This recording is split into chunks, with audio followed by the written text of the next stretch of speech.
এখানে একটা জিনিস তোমরা নাও, আর কিছু নিও না। সেটা হচ্ছে সবকিছু ঠিক আছে, ওই যে ছেলেটি, অন্ধ ছেলেটি, কোনোদিনও মাধব দর্শন তার ভুল হয়নি। এটাকে কি বলা হয়? কর্ম, তাই না? এটাকে কর্ম বলা হয়। এই গল্পেতে কি খুঁজে আমি পেলাম সেটা তোমাদেরকে বলছি। যুক্ত ক্রিয়াযোগ, সুষুম্না, অন্তর্মুখী প্রাণায়াম, সম্ভাবী মহামুদ্রা, কপালভাতি শিখতে চাইছেন? সেটা হচ্ছে কর্ম। তাহলে তোমরা যে আজকে দেখছো কোনো খারাপ মানুষকে ভগবান ভালো করে দিলেন, কোনো মদ্যপান একজন নাটক লেখেন গিরিশচন্দ্র ঘোষ, তার বকলমা ঠাকুর নিলেন। তাই আমি সাহস পেলাম, আমার গিরিশচন্দ্রর মতো কর্মটা আছে কি? যেদিন থাকবে না, সেদিন মাধব তোমার চোখদান করে দেবেন, আর ঠাকুর তোমার বকলমা নেবেন। তার আগে না। খুব সত্যি কথা বলছি। গুরু তোমায় খুঁজে বার করবেন, ওই ক্যাপাসিটিটা তো তোমার হতে হবে। সাধনা প্লাস সমর্পণ। অহংকারের মাত্রা এতটুকু থাকা অব্দি গুরু তোমাকে খুঁজবেনই না। কারণ তুমি সার্ভাইভ করতে পারবে তোমার অহংকার নিয়েই। যেদিন তোমার একটা অহংকার নেই, কথাটা বোঝো কিন্তু, তোমাদের সবারই 5-7 বছরের বাচ্চা ছিল, বা যাদের ছিল না তারা দেখেছো। ওই 5-7 বছর বাচ্চা কি নিজে কিছু করে, নাকি মা বাবা করিয়ে দেন?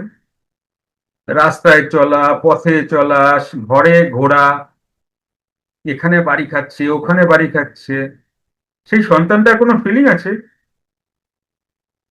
কে গার্ড দেয়? মা বাবা। কেন গার্ড দেয়? কেন? এখনো বোঝে না। এখনো বোঝে না কোনটা আগুন, কোন কোন কোনায়, খাটের কোনায় বাড়ি খাবে না কি খাবে, এগুলো বোঝে না। তার মানে কি? সমর্পণ। এই জায়গায় তোমাকে তো যেতে হবে, খুব ভালো করে বোঝো কিন্তু। বিশ্বাস করো, শর্টকাট কিচ্ছু হয় না। তুমি এটিএম এ দাঁড়াও নাই, তুমি ব্রহ্ম উপলব্ধি করার জন্য আসনে বসছো। হুম? তুমি মাকে ডালি দেওয়ার জন্য লাইনে দাঁড়াও নাই দক্ষিণেশ্বর কিংবা কামাখ্যা, যে শর্টকাট ফাঁক ফুকর। আমি তো এখানে ছিলাম, আপনি, আরে আমি ছিলাম না এখানে।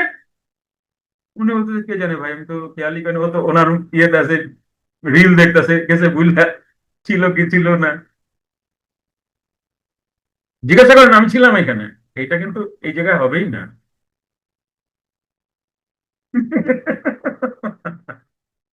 এবার বোঝো জিনিসটা। তাহলে 5-7 বছর বাচ্চার যেমন অবস্থা, সাধনা করলে একটি সাধক ওই অবস্থায় চলে যায়। উল্টা জপতি রাম, টোটালটা, টোটালটা। শ্বাস প্রশ্বাস, শ্বাস প্রশ্বাস গেলে তার দেহবোধ সমস্ত কিছুই ওইভাবেই রিভার্স হতে থাকবে। বোঝো নাই কথাটা? বোঝো নাই? স্বপ্ন বলে না বুঝি নাই, ভালো বোঝো নাই, আবার বলবো। শ্বাস নাই, শ্বাসের স্পিড কম। শ্বাস, এটা এটা 2-3 বছরের বাচ্চাদের শ্বাসের গতি অত ফাস্ট হয় না। ওরা দেখবে শুয়ে দিলে পেট উঠছে পেট নামছে, পেট উঠছে পেট নামছে, পেটটা এরকম বড় হয়। খেয়াল করে দেখেছো বাচ্চাদের? এই যে শ্বাস বাচ্চারা ধীমে নেয়, যত বড় হবে তত শ্বাসের গতি বাড়তে থাকবে। এটা কিন্তু তুমি 9 থেকে 12 বছর বয়সের বাচ্চাদের দেখতে পাবে না, এই সিমটমটা। এটা দেখতে পাবে 3-5, 3 থেকে 5, ঊর্ধ্বে 5। তাহলে ওই যে 3 বছরের বাচ্চাটা, তার যে শ্বাসের গতি, এইবার দেখো, শ্বাসের গতির যে ধর্ম দেহেতে আসলে, সেই ধর্ম, সেই অ্যাটিটিউড, সেই ব্যাপারগুলোকে দেখা যায় শরীরে। তাহলে ওটা প্রাকৃতিক ভাবে শ্বাসের গতি বাচ্চাটির অমন। এবার সাধন ক্রিয়া বা ক্রিয়াযোগ দিয়ে বা অন্তর্মুখী প্রাণায়াম করে তুমি যখন ওই শ্বাসের গতিতে তুমি যাবে, তখনই বাচ্চাটার মতোই মন হয়ে যাবে তোমার। গুরু দেখাইলে দেখবো, না দেখলে দেখবো না, গুরু খাওয়াইলে খাবো, না খাইলে না খাওয়াইলে খাবো না, গুরু যেখানে রাখবে সেখানেই থাকবো। সারেন্ডার বুঝতে পারছো? হুম। জিনিসগুলোকে বুঝে নাও, তোমাকে কোথায় যেতে হবে। অনেকে বলে প্রাণায়াম কি শেখাবেন? আরে প্রাণায়াম তো শেখাবো, প্রাণায়াম শিখলেই তুমি হবে না তো, এগুলো জানতে হবে তো। শুধু প্রাণায়াম টানবা কতদূর উন্নতি করবা? যদি এগুলো জানো দুগুনা মাইলেজ পাবা। না হলে অহংকারের সাথে প্রাণায়াম করবে, শেষ হয়ে যাবে। প্রাণের সাথে অহংকার দেখায় লাভ নাই, কোনো মানুষ পারে না। তাহলে ওই যে অত বছর মাধবের দর্শন তিনি করেছেন, যেভাবেই করেছেন, ছুঁয়ে করেছেন। হ্যাঁ, আমাদের তো অনেকগুলো ইন্দ্রিয় আছে। ছুঁয়ে করেছেন, ধূপের গন্ধে দর্শন করেছেন, কানে শুনেছেন মাধব এমন দেখতে হয়, বাঁশরি থাকে, চূড়া থাকে, ব্লু রঙের হয়, একটা পা এরকম থাকে আর একটা পা এরকম থাকে। এই যে শুনে শুনেও তো দর্শন হয়েছে। আজকে যে যোগীরাজ কথা বলি, এগুলো এগুলো তো তোমার মনে তুমি শুনছো মানে এটা দর্শনের মতোই তো, তাই না? তাহলে ওই যে কর্ম অনলস ভাবে করে যাওয়ার পরেই মাধবের দয়া বা কৃপা হয়। তাহলে আমি সেই দিনকে তোমাকে বলতে হবে না, তোমার গুরুকে, তোমার ভগবানকে, যে আমাকে দয়া করুন, অটোমোটে দয়া চলেই আসবে। বুঝতে পারছো কথাটা? লোকে কি ভাববে জানো? ফস করে পাওয়া গেছে দয়া। আদৌ না, কর্ম ছিল। এই প্রকৃতির এমন হিসাব কেউ নাই, কাউকে দেখো না, পাঞ্চুয়াল হিসাব যে কে করতেছে সেটাই তো খুঁজে পাওয়া যাচ্ছে না। প্রতিটা সেগমেন্টে পাঞ্চুয়াল হিসাব, মানসিক ভাবে, দৈহিক ভাবে, প্রতিটা সেগমেন্টে পাঞ্চুয়াল হিসাব দিয়ে দিচ্ছে। কারোর সাথে কোনো খারাপ করেছি তার যে বিবেক দংশন, কেউ দেখে না, শুধু আমি সাক্ষী। কিন্তু আমাকে তো ফোঁস ফোঁস দিয়েই যাচ্ছে। না আমি জ্বালা ছেলের সাথে বলতে পারি, না সন্তান ওয়াইফের সাথে বলতে পারি, না পাড়া প্রতিবেশী কাউকে, না। আমি কতটা একা, হিসাব বুঝেছো? এটা শুধু প্রাণায়াম করলে হবে? এগুলো না শিখলে তুমি প্রাণায়ামের মূল্যই থাকবে না কিচ্ছু। এক গাদা ফসফস করবা, আর কোনো লাভ হবে না, আর অহংকার হবে। আমি এত ঘন্টা সাধনা করি। কিন্তু এগুলো জানতে হবে,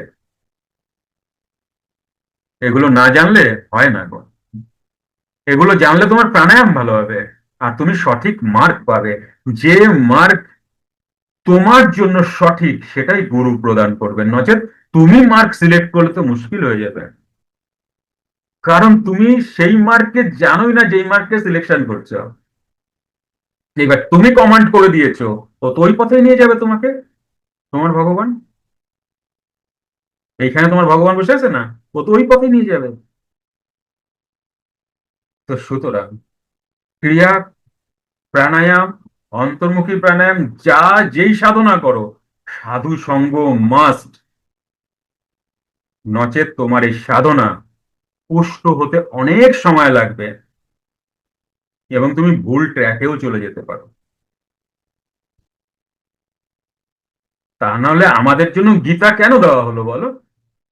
গুরু এবং গীতা দুটো সাপোর্ট তো দেওয়া হলো অর্জুনকে, নাকি? গুরু মানে আত্মকর্ম, গীতা মানে সেই পথে যাওয়ার নলেজ। একবার ভেবে দেখো, যা আমি জানি না, যা অর্জুন জানে না, সেগুলো আগে জানিয়ে লাভ কি? কিন্তু ভগবান তো আগেই জানালেন যে এটা তোমার পথ, এইভাবে এইভাবে যেতে হয়, এইভাবে স্লিপ করে পড়ে যেতে পারো, এইগুলি আসতে পারে, এগুলোকে সামলিও। তাহলে ওই গীতার তো দরকার ছিল না, কোনো অর্জুনেরই দরকার নেই গীতার, শুধু সাধনা করবে। একটু ডিপলি বোঝার চেষ্টা করো যে গীতা কেন রচনা হলো। তার মানে অবশ্যই আমার যে পথ, সেই পথের রেজাল্ট আমি করব, যে রেজাল্ট মিলিয়ে নেব, তার একটা কিছু থাকা দরকার, নচেত আমি ভুল ট্র্যাকে চলে যাব। বোঝা গেল কি বললাম? তাহলে এটা কখনোই মানবে না যে কর্ম ছাড়া কিছু হয়। অনেকেই তোমরা বলো অমুকে টপ করে বড় লোক হয়ে গেল, পাড়া প্রতিবেশী। কি দেখেছিলাম, আজ কি হয়ে গেল? তুমি কি দেখছো? তো সুতরাং এরকম না ব্যাপারটা। যার টপ করা হয়ে গেছে না, তার কিছু ছিল কর্মে, তবেই হয়েছে, নচেত কারোর কিছু টপ করা হয় না। আমরা হঠাৎই দেখি, আমরা মনে হয় যেন হয়ে গেছে, না গো। আর আরেকটা জিনিস মাথায় রাখবে, যে আমরা যে যেখানে আছি, যে সিচুয়েশনে আছি, আমরা ডিজার্ভ করি, তাই ওই সিচুয়েশনে আটকে আছি। অনেককে দেখে মনে হয় আহা কি ভালো, কত কষ্ট পাচ্ছে। তুমি জানোই না তার হিস্ট্রি, জানোই না। সেই মানুষটাও জানে না আমার ভুলটা কোথায়। আমি তো দূরের কথা, তুমি তো দূরের কথা। সেই মানুষটাই জানে না তার ভুলটা কোথায়, কেনই পানিশমেন্ট। এখান থেকে বেরোনোর একটাই পথ, স্বীকার করো, স্বীকার করে নাও। নাহলে বেরোনোর পথ নেই, না লড়তেই থাকো, কোনো পথ পাবে না। যুক্ত ক্রিয়াযোগ সুষুম্না অন্তর্মুখী প্রাণায়াম সম্ভাবী মহামুদ্রা কপালভাতি শিখতে চাইছেন? প্রতি সপ্তাহে মঙ্গল, বুধ ও বৃহস্পতিবার রাত 8টা থেকে 9টা অবধি জুম অনলাইনে নিজের বাড়ি বসেই শিখতে পারবেন। যোগাযোগ জ্ঞানী গুরু কমিউনিটি, ফোন নাম্বার 9903680146।